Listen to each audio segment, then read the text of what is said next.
Skeptical Viewer Podcast. Episode 13. Blinking Lights. Hi, I'm Mike, aka Logisti. And I'm Steven. We're skeptical viewers, and we're here to turn a critical eye to shows about ghosts, psychics, and other unexplained phenomena. That's correct. In the second half of today's show, we're going to talk about the K2 meter, but for the first half, we're going to discuss something a little different.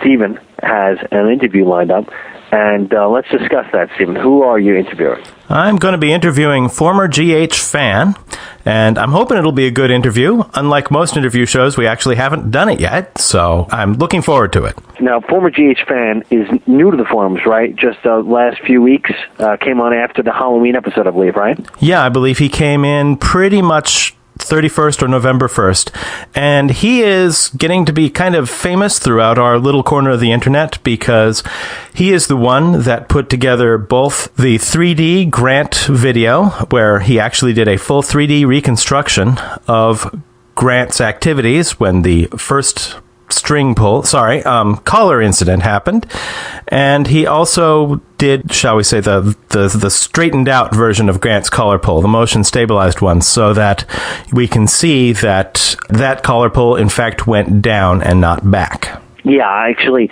I mean, the 3D version clearly took a lot of work, and I was really impressed by that. That shows, as they say on the internet, mad skills with the Z on the end. But that is his profession.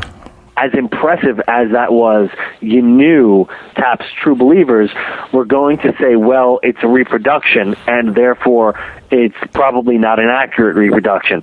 So when he came out with that second video, with the motion-stabilized one, I had seen similar videos for UFO Hunters, actually.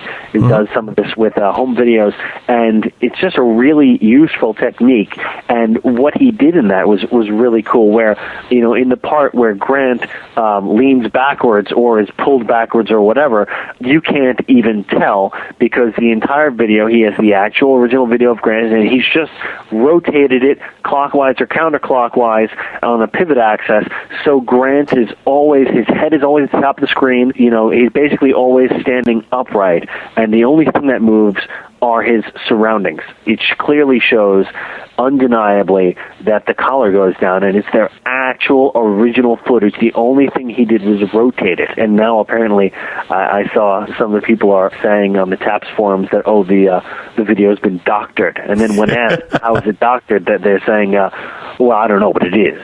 It is. Well, of course, because Grant said it was pulled backwards, and that's not what the video shows. Oh, I get it, because since the video doesn't show what Grant said, it must have been modified. Of course.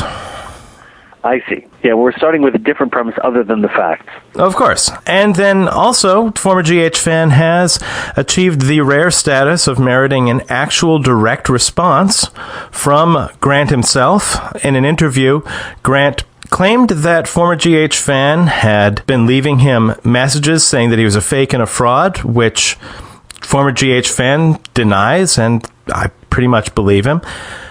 In fact, how would Grant know who was leaving him these messages? He doesn't know who former GH fan is. Yeah, like as if the message said, Grant, I'm the guy who made that really, really detailed 3D model of you. And as intelligent as I clearly am from my ability to do that, I wanted to say, you're a faker and a hoax and I hate you. Yeah, and, you know, no way. Plus, it could be anybody who did that. Whatever. I mean, honestly, to be quite frank, Grant, it was me. I'm sorry I left you those messages. Except I didn't say that you were a faker. I said a different word that has an F and a K and an R, but it has a completely different vowel in there. And I meant that in the nicest way possible. See you at dinner tonight, honey. We used to be so nice and evenly balanced, and Grant had to go in and mess it all up for us. Yeah, well, actually, Logisti's lying. It was me, and it was probably my neighbor's pet cat. So, who knows? Well, the cat was the one that said, the furball, Grant. Yeah, absolutely. Absolutely. Okay, well, that was amusing. So, yeah, on to our interview with former GH fan. Don't hit him too hard. Hello. Hello. So we've got on the line with us former GH fan who created these videos, 3 videos, examining Ghost Hunter's collar pull. We're going to be talking about him, those videos, how he made them, and his experiences afterwards. So, hello, former GH fan.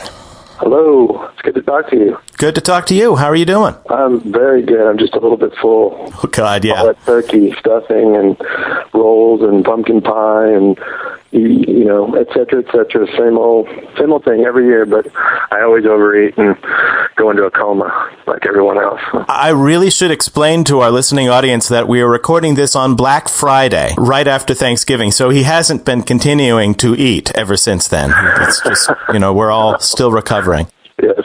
So we're here to talk about these videos that you made. You posted them on Skeptical Viewer a while back, and you got a lot of positive response. Mm-hmm. So we can talk about those. But first, I wanted to talk a little bit about you and how you came to make those. Have you ever yourself had a paranormal experience? Not personally that I know of, but growing up, my mother grew up in South Texas, and she claimed to have, you know, from the stories I remember, her and her family, my aunts and uncles would tell me these stories about these paranormal experiences they had, you know, well, they refer to them as ghosts, you know. Back then, my parents are in their early 70s, so people of that generation didn't even use the word paranormal. It was just ghosts. Right. They had quite a bit of experiences growing up, and she used to tell me these stories as a young child. It kind of scared me a little bit, but they always stuck with me. And so I've got this sort of history, you know, in my background of already wanting to believe in that stuff, because, you know, when your mother tells you something, you tend to believe it. Oh, absolutely. Yeah, but not personally. I haven't had anything happen to me personally. Okay. So is that what sort of led you to be watching Ghost Hunters, that sort of interest that your mother sparked? I grew up watching the old TV show In Search Of with Leonard Nimoy. I don't know if you remember that. Oh, I remember it well. Yeah, as a kid, I just loved the unknown. You know, whether it was UFOs or Bigfoot or ghosts, I just think that that's just sort of the spice of life, is the interest in the unknown and the searching for new things. You know, it's just, it keeps you going, and for me personally, and that just excites me to no end. So I've always had an interest in whether it be ghosts or UFOs or Bigfoot and anything paranormal. I'm Chupacabra, you just name it. I'm just interested in it. Now, whether it's real or not is another thing, and almost doesn't matter to me. It's just the search for the unknown that excites me. So did you watch Ghost Hunters from the first season on, or did you come in at some point? I think I may have come in like, you know, halfway through or something like that. I've been watching this all, I can't even remember now. But I remember thinking, God, these guys have got it going on. These are some serious guys that are interested in what they do. They don't seem like quacks or anything like, you know, you see a lot of goofy people looking interested in paranormal and, you know, otherworldly things. And these guys seem very legit, very sound-minded. And I was like hooked from the first time I saw them. Yeah, that's some of the appeal, I think, is that these guys really seem like they're regular guys, and they're not really there to sort of, you know, say ooh all the time. Oh, and it's very clear, very evident they are regular guys. Every single one of them. I mean, and that hasn't changed to me. I mean, yeah, I'm still intrigued by the show. Yeah, excellent. So, do you have a stance on ghosts? I mean, do you believe or disbelieve? I can't say I believe one way or the other because I haven't had a personal experience. I do know that as human beings, our memories are faulty, and I've experienced it myself, and I've seen it in others. You know, when given enough time, your memory becomes tainted by other people's influence and information from other places, and that's been proven in courtrooms, you know, all over the nation, that eyewitness testimony is extremely faulty. But do I say I believe in them or not? I can't say, because, first of all, I've never had that experience, but I can't take other people's first-hand experiences either for gospel truth, because it's like I said, you know, people tell the truth. I'm not saying people lie. It's just that our memories are faulty and they get tainted, and we truly think we saw something or experienced something one way because that's the way we remember it. But it could be, and it most likely is going to be, that it was quite different in reality. Oh, absolutely. So unless you get that evidence and